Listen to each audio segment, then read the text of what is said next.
11세기경 중국의 송나라 학자 정이라는 그런 분이 계셨습니다. 당시 이분이 했던 것은 우주의 이치와 원리, 즉 삼라만상의 모든 내용들을 학문으로 글로 이렇게 옮긴 학자입니다.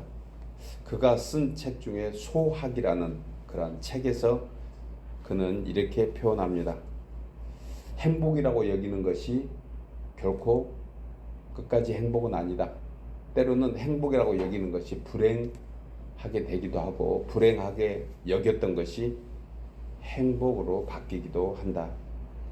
그래서 이분이 표현한 것 중에 인생 3불행 그러한 내용으로 글을 표현했습니다.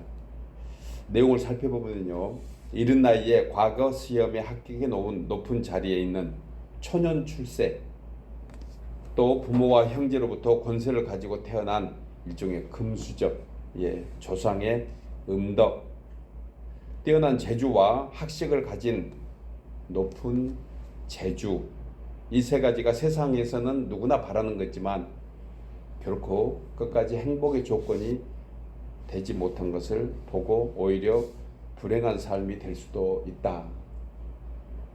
그러면서 불행을 초래하는 이 세 가지 이유에 대해서 이렇게 책에서 설명을 합니다. 너무 이른 나이에 출세하면 나태하고 교만해질 수 있기 때문이다. 집안의 배경과 부모의 덕으로 좋은 자리를 쉽게 차지하면 시기와 질투를 받아서 자신의 그 환경을 이겨내지 못하는 경우도 많이 보게 된다. 또한 자신의 뛰어난 재주를 믿고 노력하지 않다 보면 오히려 그것이 게으르고 화가 돼서 인생을 망치기도 한다. 요즘 한마디로 금수저 물고 태어난 것은 꼭 사람에게 좋은 것만 아니다, 이런 표현으로 되는데 이게 11세기 전에 표현된 거예요. 11세기. 그러니까 11세기니까 지금부터 한 1000년 전에 기록된 글이잖아요. 요즘에는 금수저 물고 태어나야 되겠죠.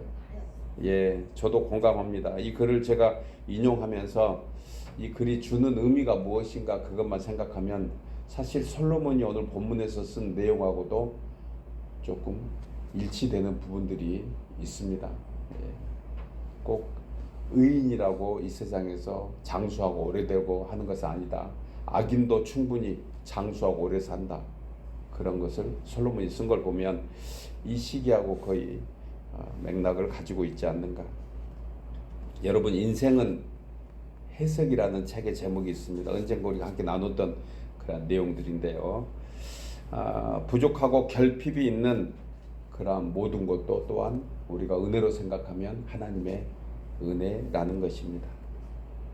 넉넉함으로 은혜에 감사하고 부족하기에 주님의 도우심을 구하면 그것이 오히려 풍부하고 부족함에도 일체의 비결을 배웠던 바울을 우리가 생각할 수 있다는 것입니다. 그래서 바울의 고백을 우리는 다시 한번 마음속으로 해볼 수가 있습니다. 내게 능력 주신 자 안에서 모든 것을 할 수 있느니라. 아멘이죠. 우리 힘만 가지고 할 수 없는 것 주님이 주신 능력으로 할 수 있음을 고백합니다. 바울은 고린도 후서 12장 9절에서도 이런 고백을 합니다. 내 능력이 약한 데서 온전하여 짐이고 그러므로 도리어 크게 기뻐함은 나의 여러 약한 것들에 대하여 오히려 자랑한다고 했습니다. 이는 그리스도의 능력이 내게 머물게 하려 함이라. 우리의 연약한 것, 부족한 것, 우리가 바라는 것들, 이것을 오히려 자랑 삼는다는 것은 그런 것도 오히려 기도로 삼는다는 그런 뜻입니다. 알지도 못한 사람 괜히 그런 얘기 해가지고 허물 잡힐 것이 아니고 오히려 그것을 하나님 앞에서 기도로 바꿔보는 그러한 믿음을 바울은 자신의 경험을 통해서 우리에게 알려주는 것입니다. 성경에서 이 같은 인물들은 사실 많이 소개되고 있습니다. 모세나 삼손, 다니엘이나 다윗과 또 엘리야 같은 분들, 이런 하나님의 사람들, 그리고 주의 제자들인 바울도 베드로도 스테반도 그 가운데 살았던 사람들인 것을 우리는 생각하게 됩니다. 그리고 그들의 결과는 우리는 너무 잘 알고 있습니다. 그들이 비록 삶 속에서 하나님의 뜻을 이루기 위해서 힘들고 어려운 것도 많이 있었지만 오늘날 변함없는 성경에 기록되어 있음을 본다 하면 우리 또한 그러한 삶의 모습으로 가야 되지 않을까 하는 생각을 해보게 됩니다. 특별히 이런 사람들 중에서 다윗을 한번 생각해 봅니다. 그는 자신의 파란만장한 인생 여정을 시편 107편에서 이렇게 고백합니다. 강풍을 만난 배에 자신을 비유하면서요. 23절에서 여호와께서 행하신 일들과 그의 기이한 일들을 깊은 바다에서 본다고 했습니다. 그러므로 우리의 삶은 항해하는 배와 같습니다. 때로는 잔잔한 바람에 평안을 누리기도 하지만 때로는 도저히 감당할 수 없는 강풍을 만나서 하늘로 솟구쳤다가 갑자기 깊은 데로 내려앉는 파도에 실려가는 그러한 모습들. 그는 이렇게 고백합니다. 영혼이 녹아내리는 것 같다. 그리고 그 고통과 환난으로 자신은 하는 것 한 가지 배웠는데 기도할 수밖에 없다는 것입니다.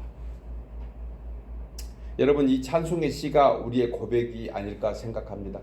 우리가 때로 살아가면서 고요한 풍랑으로 기뻐하다가 때로는 원치 않는 풍랑으로 휘말려서 영혼이 녹아내려가는 듯한 혼돈의 때를 우리도 경험하고 또 앞으로도 그런 날이 오기를 바라지만 그런 날을 피할 수 없음을 또한 우리는 생각하게 됩니다.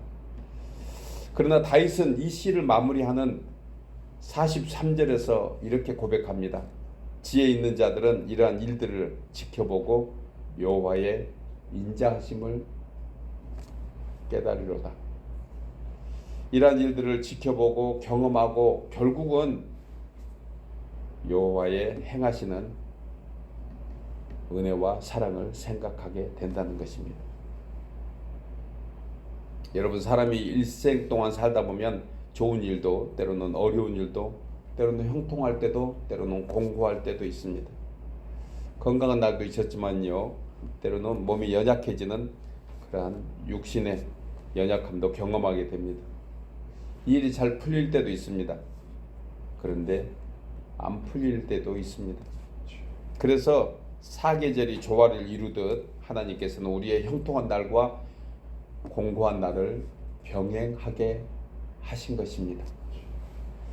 이 내용을 솔로몬은 범사에 기한이 있고 천하만사에 때가 있다고 하면서 전도서 3장에서 인생이 날 때와 죽을 때와 병들 때와 치료할 때와 헐 때와 세울 때가 있고 웃을 때가 있으며 슬퍼할 때가 있고 춤출 때가 있으며 사랑하고 미워할 때도 있다고 그는 자신의 삶의 파란만장함을 한마디로 표현하고 있습니다. 또한 이 모든 일에는 하나님께서 때를 따라 아름답게 하셨고 또 인생에게 영혼을 사모하는 마음을 주셨다는 것입니다. 우리가 이런 것들을 즐거워할 때 함께 즐거워하고 힘들고 어려울 때 또한 그것으로 인해서 받을 교훈은 우리가 일시적인 것이 아니고 그 일을 통해서 영혼을 향한 발걸음, 그러한 때가 되는 줄 믿습니다.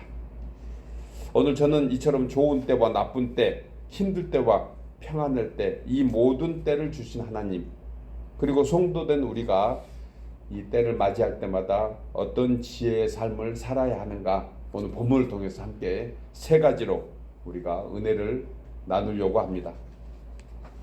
본문 말씀 속에서 첫 번째 함께 나눌 것은 지혜로운 성도의 삶은 하나님께서 행하시는 뜻과 섭리 앞에 순종하는 것입니다. 우리 나누어 읽겠습니다. 지혜로운 성도의 삶은 하나님께서 행하시는 뜻과 섭리 앞에 순종하는 것입니다. 네, 본문 13절에서 이 말씀을 하고 있습니다. 하나님께서 행하시는 일을 보라. 하나님께서 곱게 하신 것을 누가 능히 굳게 하겠느냐. 이 말씀을 쉬운 성경은 이렇게 해석합니다. 하나님이 하시는 일을 생각해 보라. 하나님이 구부려 놓으신 것을 누가 펼 수 있겠는가. 한마디로 모든 인생은 하나님의 섭리와 주권 아래 있음을 그가 고백합니다. 여러분, 사람이 살아가면서 겪는 일들을 자세히 살펴보면요, 사실 세 가지로 함축할 수 있습니다. 예, 여러분들도 과거에 살았던 그런 모습들, 또 앞으로도 이 세 가지 속에 합쳐 있다고 생각하면 좋을 것 같아요. 자신이 스스로 하는 일, 자신이 스스로 하는 일, 한 가지 일이죠. 또 하나는 하나님과 함께 하는 일, 다른 하나는 무엇일까요? 하나님께서 혼자 하시는 일이 있습니다. 우리는 알게 모르게 이 세 가지 일에 다 속해 있다고 생각합니다. 자신이 계획하고 자신이 생각하고 자신의 좋을 대로 하는 일, 공감하시죠? 그런 일을 하고 있습니다, 우리 사실. 그런데 또한 그런 일들 속에서도 하나님과 함께하는 일들이 있습니다. 그런데 이 너머에는 또 하나님께서 혼자 하시는 일도 있어요. 우리가 알지 못합니다. 자신이 한 일, 그 다음에 자신이 하나님과 함께 하시는 일은 우리가 인식할 수 있잖아요. 그런데 전혀 인식하지 못하는 일들도 우리는 맞이하게 됩니다. 하나님께서 홀로 하시기 때문입니다. 공감하십니까? 아멘입니다. 저도 이 말씀을 준비하면서 이런 생각이 든 것에 대해서 다시 한번 우리의 삶의 여정을 정리해 볼 수 있었습니다. 예를 들어 우리에게 이런 일이 있다고 한번 생각해 보겠습니다. 이런 일이 일어나서는 안 되겠죠. 그런데 운전 중에 원치 않는 교통사고로 인해서 어려움을 당할 때가 있습니다. 갑작스러운 일이죠. 이때 이 사고의 원인은 세 가지 중에 하나입니다. 상대방의 실수로 인하고 자기는 피해자가 되는 거예요. 예상치 못한 일이죠. 또 한 가지는 자신의 운전 실수로 인해서 일어날 수 있는 일입니다. 다른 하나는 아주 중요한 건데, 첫 번째 하나님이 혼자 하시는 일이라고 했던 그 맥락에 비춰보면 이 사고를 통해서 하나님의 뜻과 섭리가 숨겨져 있다는 거예요. 그러므로 중요한 것은요, 이런 사고를 당했을 때 하나님의 뜻이 무엇인지 살펴보는 것은 정말 어려움을 극복해 나가는 가장 지혜인 줄 믿습니다. 자기 자신 탓할 것도 없습니다. 상대방 탓할 것도 없습니다. 그것은 법적으로 알아서 할 일이고, 우리의 마음속에 이것을 해결해 나갈 수 있는 가장 좋은 것은 하나님께서 무엇을 하시려고 하시는가, 이러한 믿음이 우리에게 있어야 될 줄 믿습니다. 이것을 믿음의 지혜라고 하는 거예요. 지금 제가 비유로 교통사고에 관한 얘기했지만 우리는 여러 가지 일을 당합니다. 예상치 못한 일을 당해요. 제가 오늘 아침에 아내와 같이 교회로 오는 길에 잠깐 나눴던 내용들도 이 속에 담겨져 있는데, 이 내용을 생각하고 했던 얘기가 아닙니다. 그런데요, 갑자기 생각나는 것 중에 요즘 묻지마 무슨 살인이라든가 무슨 사고가 많이 나잖아요. 사람이 바뀌는 것은 한순간에 바뀔 수가 있다는 생각을 해보게 됩니다. 우연치 않게 어떤 사람에게 해서는 안 되겠지만 조금 반응을 심하게 했는데, 그냥 그 사람이 갑자기 창문을 내리고 총질하는 거예요, 갑자기. 그러면은 그냥 그 좋은, 그 전에 전후 좌우 예상치 못하고 한순간에 삶의 방향이 완전히 어긋나게 되는 것을 보게 됩니다. 아침에 이렇게 교회로 예배하러 오는, 교회로 오는 그 때에 누군가 차를 확 틀고 들어왔는데, 저보다 앞에 있는 차가 너무너무 놀라서 정말 섬찟하는 그런 모습을 봤습니다. 그러면서 그 얘기를 시작하게 됐던 거거든요. 한순간이다. 한순간에 우리의 삶의 방향은 어디로 갈지 모르는 것이 인생이다. 그래서 그런 일이 없기를 기도하는 것, 이것이 우리에게 상당히 중요한 거다라는 생각을 해보게 됩니다. 하나님의 피할 길도 피하게 해주십니다. 아멘이죠. 기도하는 사람에게는 피할 길을 주십니다. 오늘날 우리 모두가 그런 은혜를 입고 산 줄 믿습니다. 사실은 피할 길 다 주셨던 거예요. 그리고요, 또한 그런 일이 당했을 때 감당하는 능력도 주실 줄 믿습니다. 우리 모두가 이 자리에 있는 것은요, 그러한 은혜를 입었기 때문인 것입니다. 성경에 나오는 믿음의 사람들이 이 같은 일을 당한 사람들을 기록하고 있습니다. 그 가운데 대표적인 사람이 요셉과 욥입니다. 여러분, 창세기 37장부터 시작되는 요셉의 인생 스토리를 간략하게 말씀드리면, 그는 아버지 야곱의 편애와 자신만 생각하는 이기적이고 자만한 그 자 안에서 결국 형들의 미움을 사서 애굽의 노예로 팔리게 됩니다. 창세기 37장 2절에 보면은요, 당시 요셉의 나이는 17살이었습니다. 요셉은 형들의 잘못을 보고 아버지 야곱에게 한마디로 고자질합니다. 예, 사실 팩트죠. 예, 그런데 이 요셉에게는 지혜가 없었습니다. 아버지는 노년에 얻은 아들 요셉을 그렇지 않아도 10명의 형들을 앞에서 보란듯하게 채색 옷을 입혀서 편애하는, 거기다가 요셉까지 지혜가 없다 보니 결국은 자신이 꾼 꿈을 형들에게 말하고 형들은 그의 꿈을 가지고 이제 더 시기하며 질투하게 됩니다. 결과는 무엇이었습니까? 더욱 미워하면서 언젠가 때가 되면 내가 너 가만히 안 둘 거야. 이것은 사실 요셉에게 있어서는 지혜롭지 못한 것입니다. 누구로 인함이죠? 자기 자신을 인함이에요. 누구 탓하겠어요? 그 결과 애굽의 노예로 팔려 보디발의 종으로 또 감옥에서 총리가 되기까지 13년간을 환난과 연단의 세월을 겪게 됩니다. 그야말로 파란만장한 그러한 인생 시작을 맞게 된 것입니다. 갑자기 생긴 일입니다. 그러나 그가 뒤늦게 알 수 있었던 것은 비록 그의 여러 가지 잘못으로 인한 고난이었지만 그 후에 그는 그 일을 만드신 분이 하나님이시라는 고백을 합니다. 창세기 50장 마무리돼가는 요셉의 마지막 고백이에요. 요셉은 형들을 향하여 이렇게 얘기합니다. 19절에 당신들은 나를 해하려 하였으나 하나님은 그것을 손으로 바꾸사 오늘과 같이 많은 백성의 생명을 구원하게 하시려 하셨다. 여러분, 믿음의 이 용서는 그냥 되어진 것이 아닙니다. 그 전에 요셉은 사실 이만한 넉넉한 인격을 가지지 않았습니다.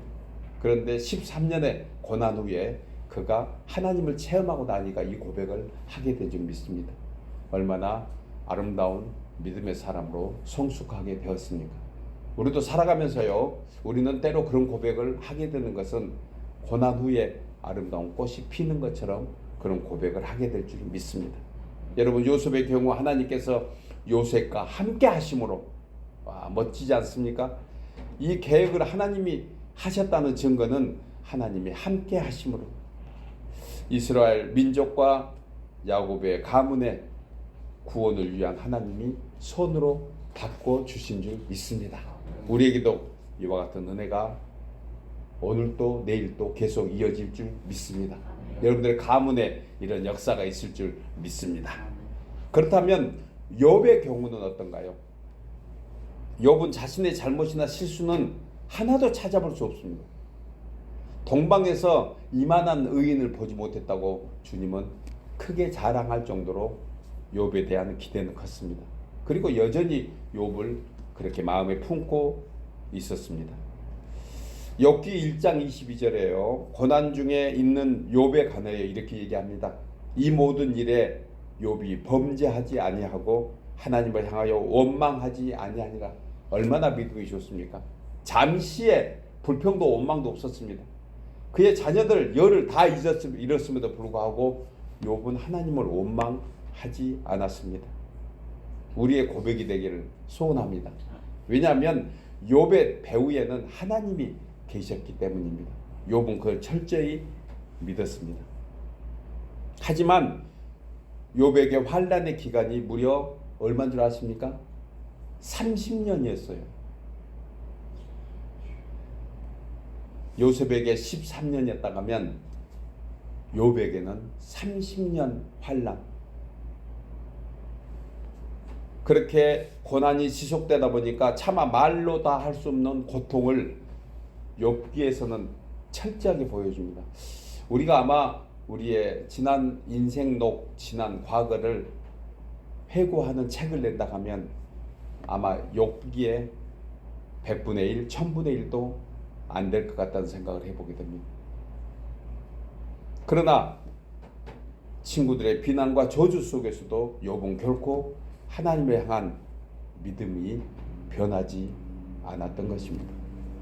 그리고 욥기 42장 2절에서 놀라운 고백을 합니다.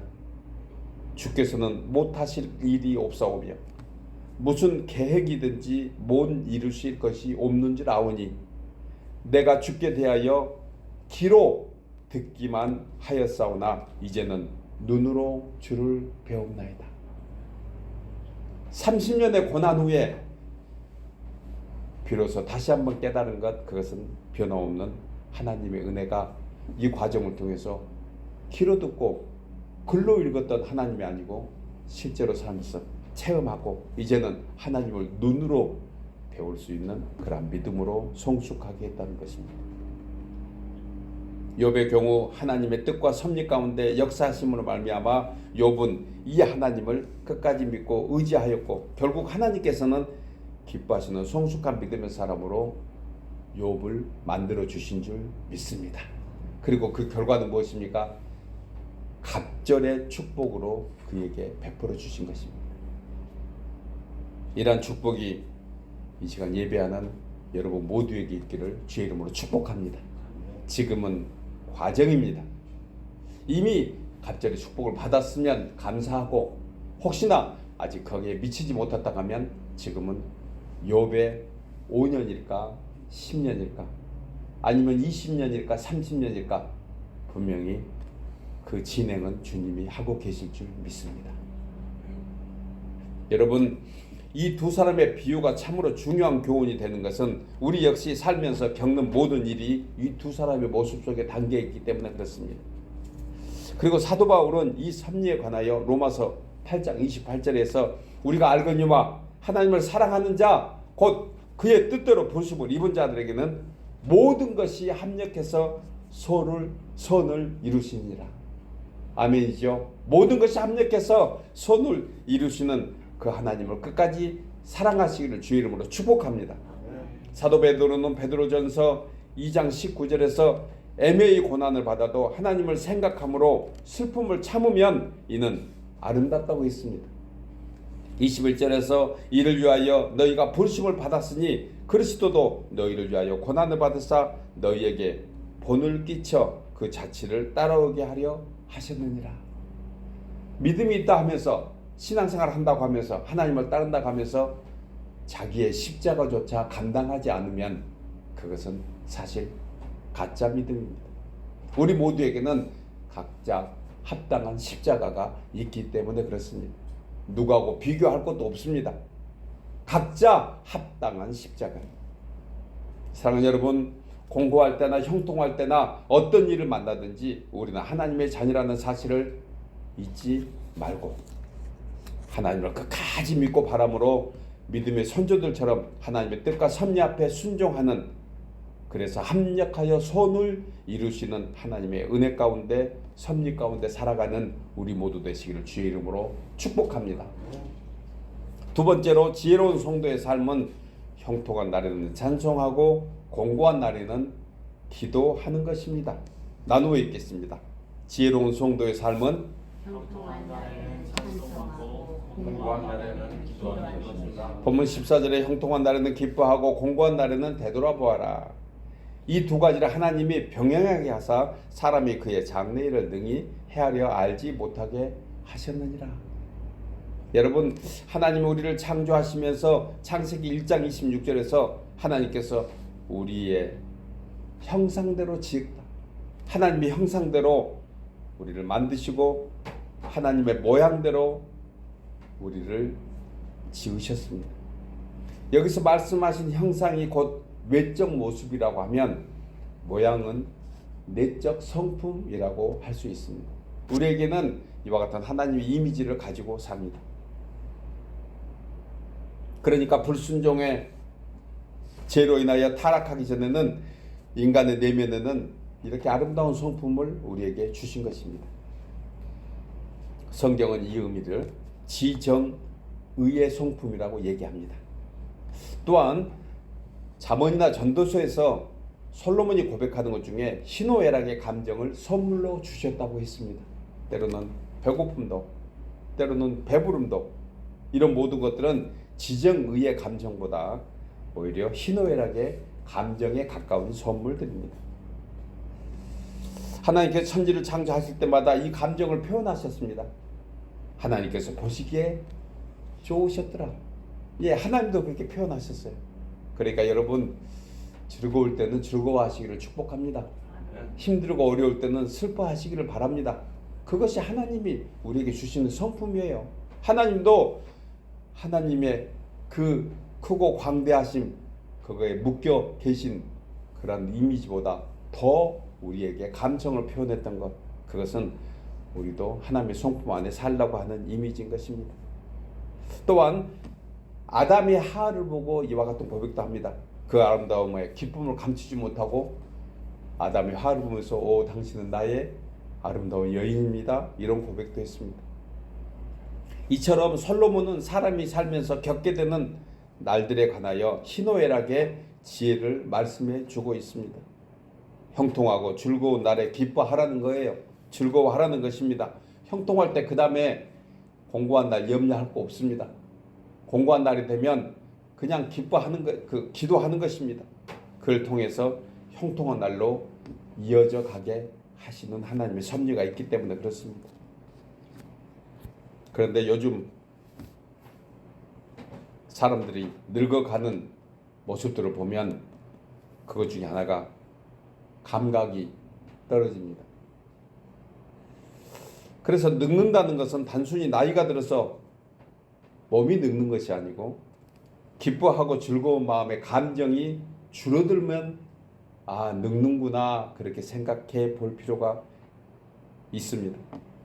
여러분들은 어떻습니까? 여러분, 무덤 앞에서 아무리 깽가리를 치고 북을 쳐도 결코 죽은 사람이 일어나서 춤을 추지 못합니다. 왜 그래요? 죽었으니까. 우리가 살아가면서 즐거움과 기쁨이 적어지고 왜 웃음이 적어질까요? 과거에 고생했던 상처와 미래의 염려, 걱정이 여전히 우리 속에 크게 자리하다 보면 그런 삶이 모습이 될 수밖에 없습니다. 그래서 솔로몬은 전도서 3장 12절에서 사람이 사는 동안에 기뻐하는 것보다 나은 것이 없는 줄을 내가 생각했다. 여러분, 사람이 살면서 나이가 더해질수록 기뻐하시기를 주 이름으로 축복합니다. 작은 일에도 감사하십시오. 기뻐하고 즐거워하시기를 축복합니다. 이것이 젊게 사는 거예요. 노력해야 돼요. 일부러 해야 돼요. 여러분, 자료에 의하면요, 어린아이들은 대체로 하루에 평균 300번 이상 웃는데요. 그런데 성인이 되면 얼마나 될까? 여러분들은 몇 번 웃었어요? 5번은 자료보다 훨씬 적습니다.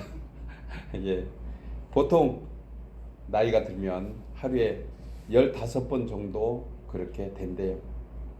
그러면 이것은 300번 이상 웃고 즐겼던 어린아이보다 분명히 많이 적습니다. 중요한 것은 웃음과 마찬가지로 울음도 긍정 효과가 있습니다. 그래서 이 감정을 다시 한번 우리 살려보면 좋겠습니다. 좀 좋으면 좋다, 싫으면 싫다. 저는 원래 태어날 때부터 그렇게 표현하지 않아서 묵묵해요. 성경적이지 않죠. 일부러 인위적으로 좀 기뻐하고 즐거워하면 좋겠습니다. 예, 좋을 때 박수도 좀 치고 싫을 때도 좀 화도 내고, 그러나 날이 새도록 하지는 말라고 했으니까 예, 그런 표현들은 성경에서 우리에게 주는 어떤 희노애락의 감정인 것입니다. 그래서 바울은 로마서 12장 15절에서 즐거워하는 자들과 함께 즐거워하고 우는 자들과 함께 울라. 그런데 이렇게 할 수 있는 방법을 14절에서 16절까지 이렇게 얘기합니다. 축복하고 감사하고 겸손하라는 거예요. 예수님은 마태복음 18장 2절에서 너희가 돌이켜 어린아이들과 같이 되지 않으면 결단코 천국에 들어가지 못하리라. 여기서 주목해야 될 단어가 한 가지 있습니다. 스스로 돌이켜. 스스로 돌이켜. 무슨 말입니까? 어떤 상황이든지 어린아이처럼 순진하고 겸손한 마음으로 돌이킬 그 마음이, 그 시작이 곧 천국을 마음에 품는 것과 같다는 것입니다. 스스로 외적 영향보다 내적으로 내가 스스로 그것을 깨달아서 내가 이제부터 즐거워하겠다. 내가 힘들고 어려울 때 그것을 하나님께 울면서 토로해 나가는 그러한 믿음을 갖겠다. 이것이 바로 천국의 삶을 살게 한다는 것이에요. 또한 공고한 날에, 즉 어려운 날이 되면 그날에는 기도하라는 신호인 줄 우리는 다시 한번 생각해야 합니다. 공고라는 그런 말은 국어사전에 보면 곤란하고 괴로움을 뜻합니다. 그러므로 공고한 날이 되면 환난이고 실패고 불행이고 고난을 말합니다. 이때 우리가 할 수 있는 것은 한 가지입니다. 기도함으로 슬픔이 희락으로 바뀔 줄 믿습니다.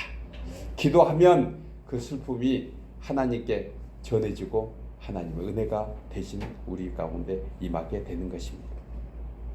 야고보 사도는 야고보서 5장 13절에서 너희 중에 고난당한 자가 있느냐? 저는 기도할 것이요. 즐거워하는 자가 있느냐? 저는 찬송할지로다.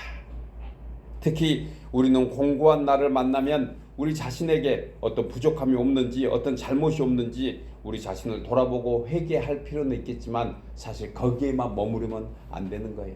이 일을 통해서 하나님이 어떻게 하시려나 우리가 믿음으로 바라봐야 합니다. 그래서 여러분, 믿음의 성도는 믿음의 눈으로 보고 믿음의 마음으로 읽고 믿음의 마음으로 행동해야 합니다.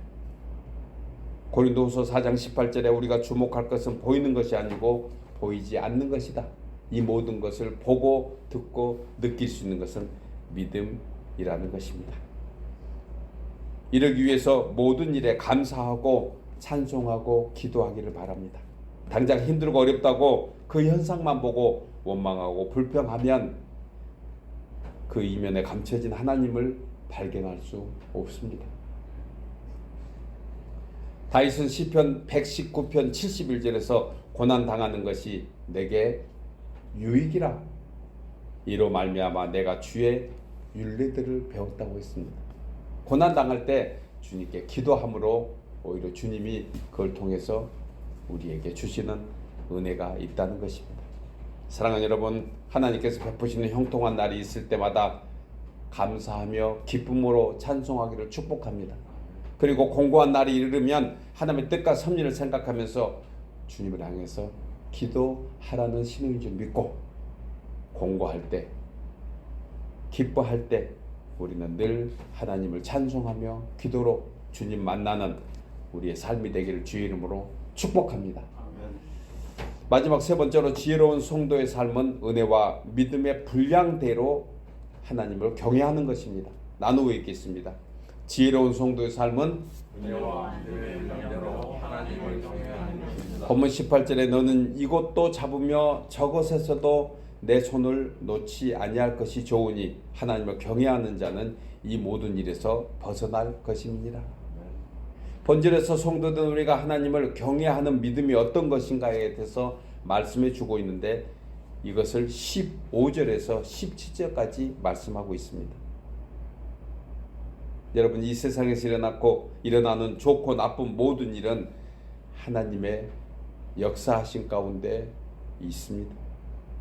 이런 의미에서 오늘날처럼 예측하기 힘든 이 시대에도 분명한 하나님의 뜻이 있음을 우리는 늘 생각하고 살아야 합니다. 이것이 곧 하나님을 경외하는 모습입니다.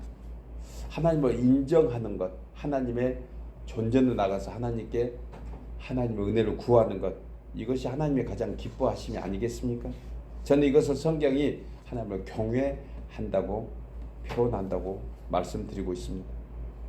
이사야 45장 7절에 나는 빛도 짓고 어둠도 창조하며 나는 평안도 짓고 환난도 창조하나니 나는 여호와라. 그리고 이 모든 일을 행하신다고 했습니다. 우리는 사람들이 생각할 때 하나님은 그저 좋은 하나님, 그저 사랑의 하나님으로만 인식하고 싶어 합니다. 그런데 이사야 선지자는 놀라운 말씀을 해주고 있어요. 45장 7절에 나는 빛도 짓고 어둠도 창조하셨대요. 우리는 늘 맑은 날, 좋은 날만 바라고 있습니다. 이건 잘못된 하나님을 바라는 것과 똑같은 거죠. 하나님은 평안도 짓고 환난도 창조하셨다고 있습니다. 사람들은 환난을 원치 않습니다. 저와 여러분도 마찬가지잖아요. 그런데 그 환난조차도 하나님이 창조하신 것입니다. 그러니 평안한 때도 환난의 때도 하나님이 계시는 것입니다. 그리고 이 모든 일을 친히 행하신다고 했습니다. 이스라엘 백성들이 출애굽을 입었습니다. 애굽에서 400년 노예생활 하다가 출애굽 은혜를 입었습니다. 그때 가장 힘들게 지났던 곳이 어디입니까? 광야입니다. 그 광야는 왜 필요했지요? 광야를 지나야 약속의 땅으로 가기 때문에 그렇습니다. 그런데 인생들은 애굽에서 구원받아서 바로 가나안으로 가기를 원합니다. 우리가 지금 말씀은 쉽게 합니다. 그냥 쉽게 그렇게 얘기할 수도 있습니다. 그런데요, 사실 이 광야는 결코 쉬운 것이 아닙니다. 그런데 왜 하나님이 거기를 걷게 하십니까? 하나님을 경외하도록 하는 것입니다. 만약에 애굽에서 그들을 그냥 약속의 땅 가나안으로 그냥 데리고 갔다 가면 아마 그들 중에 그 누구 하나도 하나님을 하나님으로 여기지 않았을 것입니다. 잠시는 하나님이 주시는 베푼 은혜에 감사하고 찬양할지 모르지만 금방 시듭니다.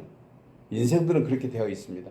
그러니 이 광야, 이 여정을 통해서 하나님이 하나님 되심을 가르치고자 하셨던 것입니다. 우리가 살아온 날도 똑같습니다. 우리는 하나님에 대하여 착각하는 한 가지가 있습니다. 하나님은 그저 좋은 하나님이시다, 좋습니다.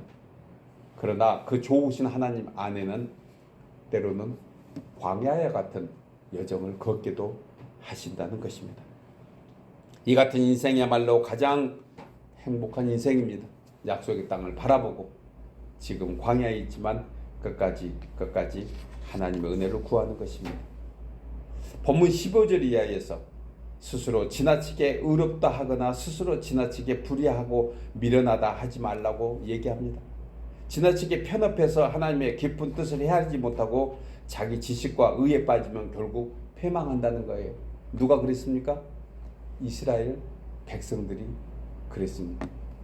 조금만 참으면 약속의 땅으로 갈 텐데 그새 2주일, 3주일도 못 참습니다. 한 달도 못 참고 2달도 못 참아서 결국은 우상을 만들고 그 모세의 그 탁월한 지도자를 오히려 비방하고 하나님이 어디 있느냐, 이 우상, 이 소가 하나님이라고 그들 스스로 여기면서 결국은 패망한 것을 보게 됩니다. 오늘날 우리는 이 같은 시대에 살고 있습니다. 우리가 어떤 진영 논리의 한쪽에 결코 치우쳐서는 안 됩니다. 양극화가 극에 달하는 이 시대에 우리는 다시 한번 생각해야 합니다. 정치적으로도 자도 우도 없습니다. 다 자기 이로울 대로 하는 겁니다. 제가 사실 살펴서 가만히 얘기 나눠보면 실제로 그렇습니다. 어떤 의인처럼 자기 스스로 희생해서 뭘 이루려고 하지 않습니다. 거기에 혜택만 받으려고 하는 그러한 사람들로 가득 차 있습니다. 여러분, 사람에게는 두 눈을 갖게 하셨습니다. 하나는 현실을 보는 상식의 눈을 주고 또 하나는 미래를 바라보는 믿음의 눈도 주셨습니다. 때로는 우리가 세상을 바라볼 줄도 알고 때로는 하나님을 바라볼 줄도 분명히 알아야 하는 거 우리가 잘 압니다. 때로는 하나님의 순리를 따르고 때로는 진리를 붙잡고 나가야 합니다. 시편 19편 8절에 여호와의 교훈은 정직하여 마음을 기쁘게 하고 여호와의 계명은 순결하여 눈을 밝게 한다고 했습니다. 사도행전 9장에서 사울이 바울이 되는 순간에 한 가지 역사를 우리가 생각해야 합니다. 가장 먼저 주님이 하셨던 것은 그 사울의 눈에서 비닐 같은 것이 벗겨진 것입니다. 여러분, 세상을 보는 것은 세상의 눈으로 가지고는 하나님을 볼 수 없습니다. 우리가 믿음을 가지고 있다가 하면 우리 눈에 가려져 있는 세상의 비닐을 찾고 벗겨 나가야 합니다. 그 비늘이 벗겨지는 순간 하나님을 발견하게 될 것입니다. 그것은 이 세상에서 하나님의 은혜 가운데 되지만 우리의 믿음이 필요한 것입니다. 여러분, 고난 중에 우리는 때로 우리 눈에 비늘을 벗겨 주십니다. 그리고 그 환난을 넘어 영광을 바라보게 하실 줄 믿습니다. 우리가 고난 중에 하나님 내 눈에 비닐을 벗겨 주옵소서. 성도된 우리에게는 이런 안목을 주셨습니다. 십자가의 보혈이 우리의 눈을 맑게 하고 우리의 심령을 정결하게 시켜 주셨기 때문입니다. 당장 현실만 보면 그 인생은 육신의 감각이나 자기의 이성으로 바라본 것 같지만 이것은 맹인과 같다고 했습니다. 이런 사람은 본다고 하나 아무것도 보지 못하는 소경입니다. 여러분, 사람의 지식과 지혜로는 하나님의 길이와 높이와 깊이를 결코 알 수 없습니다. 그러나 하나님을 경외하는 자에게는 이 모든 지혜를 더해 주실 줄 믿습니다. 하나님을 인정하시기 바랍니다. 하나님이 우리와 함께 하심을 굳게 붙잡기 바랍니다. 사도 바울은 에베소서 3장 18절에서 능히 모든 성도와 함께 지식에 넘치는 그리스도의 사랑을 알고 그 너비와 길이와 높이와 깊이가 어떠함을 깨달아 하나님의 모든 충만하신 것으로 너희에게 충만하기를 원한다고 했습니다. 사랑하는 여러분, 주의 자녀된 우리가 하나님을 경외하는 줄 아는 것은 우리의 믿음입니다. 그리고 그 믿음을 우리에게는 하나님께 보여드려야 하는 것입니다. 그것의 첫 번째는 하나님을 하나님으로 인정해 드리는 것입니다. 그리고 우리의 믿음이 더해지는 것만큼 하나님을 더 가까이, 하나님께 더 가까이 나가서 공고한 날에는 기도하고 형통한 날에는 찬송하는, 그리고 하나님의 뜻과 섭리가 어디에 있는지 범사에 주님을 늘 마음에 새기고 살아가는, 그래서 주 안에서 지혜로운 성도들 모두 되시기를 주의 이름으로 축복합니다.